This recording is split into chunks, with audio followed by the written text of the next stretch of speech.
குஜராத்தில் தீவிரவாதிகள் ஊடுருவியிருப்பதாக வெளியான தகவல்களை அடுத்து உள்நாட்டு பாதுகாப்பு குறித்து மத்திய உள்துறை அமைச்சர் ராஜ்நாத் சிங் தலைமையில் அவசர ஆலோசனை நடைபெறுகிறது.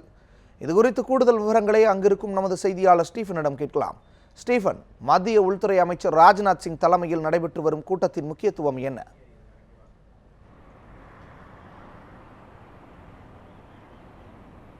வணக்கம் தேவேந்திரன். லஷ்கர் இ தொய்பா மற்றும் ஜெய்ஷ் இ முகமது என்ற 2 தீவிரவாத இயக்கங்களைச் சேர்ந்த 10 தீவிரவாத தற்கொலை தீவிரவாதிகள் இந்தியாவிற்குள் குஜராத் கடற்படை வழியாக ஊடுருவியிருப்பதாக பாகிஸ்தான் அரசு நேற்று இந்திய தேசிய பாதுகாப்பு ஆலோசகர் அஜித் தோவலுக்கு தெரிவித்திருந்தனர். இந்த சூழ்நிலையில் இதே போன்ற ஒரு அறிவிப்பையும் எச்சரிக்கையும் உளவுத்துறையானது 2 நாட்களுக்கு முன்பாக இந்திய அரசிடம் தெரிவித்திருந்தது.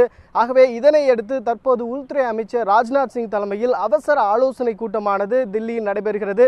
இந்த கூட்டத்தில் உள்நாட்டு பாதுகாப்பை மேலும் வலுப்படுத்துவது தொடர்பாகவும் அதேபோன்று தற்போது கிடைத்திருக்கக்கூடிய இந்த 2 தீவிரவாத அச்சுறுத்தல்களையும் எப்படி எதிர்கொள்வது என்பது தொடர்பாகவும் மூத்த உளவுத்துறை அதிகாரிகளோடும் அதேபோன்று அதிகாரிகளோடும் தற்போது இந்த ஆலோசனை கூட்டமானது தில்லியில் நடைபெற்று வருகிறது. இந்த கூட்டத்தின் போது ஒரு முக்கியமான முடிவுகள் எடுக்கப்படும் என்று எதிர்பார்க்கப்படுகிறது. குறிப்பாக மாநில அரசுகளிடம் இதுபோன்ற தீவிரவாத சம்பவங்கள் ஏற்பட்டு விடாமல் தடுப்பதற்கு எப்படி கூடுதலான பாதுகாப்போடு செயல்பட வேண்டும் என்பது குறித்தும் அதேபோன்று நாட்டில் முக்கியமான இடங்களில் எப்படி பாதுகாப்பை அதிகரிப்பது என்பது தொடர்பாகவும் அதேபோன்று இந்த 10 தீவிரவாதிகள் ஊடுருவியிருப்பதாக கூறப்படுகிறது. ஆகவே இந்த 10 தற்கொலைப்படை தீவிரவாதிகளையும் எப்படி பிடிப்பது தொடர்பாகவும் முக்கியமான ஆலோசனை கூட்டம் தொடர்ந்து நடைபெற்று வருவதாக நமக்கு தகவல் கிடைத்திருக்கிறது. தேவேந்திரன், ஸ்டீஃபன், டெல்லியில் என்ன மாதிரியான பாதுகாப்பு ஏற்பாடுகள் செய்யப்பட்டுள்ளன? குறிப்பாக இன்று சிவராத்திரி நடைபெறும் நிலையில், சிவராத்திரி விழா கொண்டாடப்படும் நிலையில் கோவில்களில் எந்த மாதிரியான பாதுகாப்பு ஏற்பாடுகள் செய்யப்பட்டுள்ளன?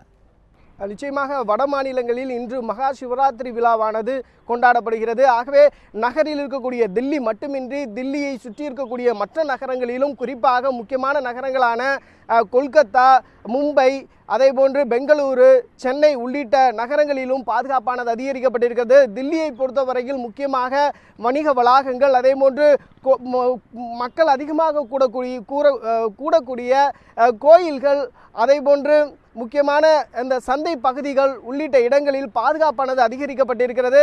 ஆகவே மக்களை பொறுத்தவரையில் எந்த ஒரு அச்சுறுத்தல் இல்லாமலும் வழிபாட்டு தலங்களுக்கு செல்லக்கூடிய வகையில் பாதுகாப்பானது தில்லி அரசின் சார்பிலும் அதேபோன்று மத்திய அரசின் சார்பிலும் செய்யப்பட்டிருக்கிறது.